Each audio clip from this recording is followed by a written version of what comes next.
একজন উপদেষ্টা পোস্ট করেছিলেন 111-এর পদধ্বনি শোনা যাচ্ছে। 111 যাতে না ঘটে এজন্যই তো উপদেষ্টাদেরকে সেই চেয়ারে বসানো হয়েছে। তো সেটা মানুষজনকে না জানিয়ে ওনারা যদি চেষ্টা করতেন নিজের চেয়ারে বসে নিজের সক্ষমতাকে কাজে লাগিয়ে, তাহলে 1 বছর পর এসে এই পদধ্বনি হয়তো আমাদের আর শোনা লাগতো না। আমার মনে হয়েছে এই পদধ্বনি শুনতে পাচ্ছে কারণ হচ্ছে ওনারা ব্যর্থ হয়েছেন। ওনারা 1 বছর পরে এসে ওনারা এমন কোনো কাঠামো তৈরি করতে পারেন নাই যাতে করে আর 111 ঘটবে না, যাতে করে আবার ফ্যাসিজম কায়েম হবে না। এই জায়গা থেকে আমরা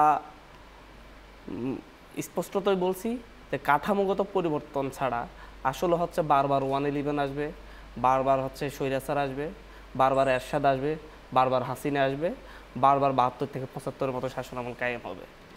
এই কারণে একটা স্ট্রাকচারাল যে পরিবর্তনটা দরকার, এই গণ অভ্যুত্থানের পরে, এই বিপ্লবের পরে 24-এ যেই গণ অভ্যুত্থান ঘটেছে বা যে বিপ্লব ঘটেছে, রক্তক্ষয়ী বিপ্লব বলা যায়, রক্তক্ষয়ী গণ অভ্যুত্থান। আমার মনে হয় বিশ্বের ইতিহাসে এরকম গণ অভ্যুত্থান, এত বেশি রক্তক্ষয়ী গণ অভ্যুত্থান আর কোথাও হয়েছে কিনা আমার ধারণাই নেই।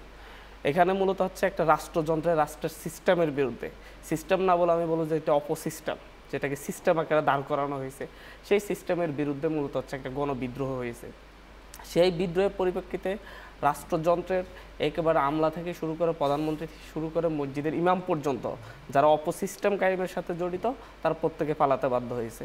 এবং এটাকে নতুনভাবে যে স্ট্রাকচারাল চেঞ্জ আনার দরকার ছিল, নতুন যে সিস্টেম কায়েমের কথা ছিল, সেটা না করে আমাদের উপদেষ্টা পরিষদ, উপদেষ্টা চেয়ারে বসেই তারা আগের সিস্টেমের কাছে বন্দী হয়ে গিয়েছেন।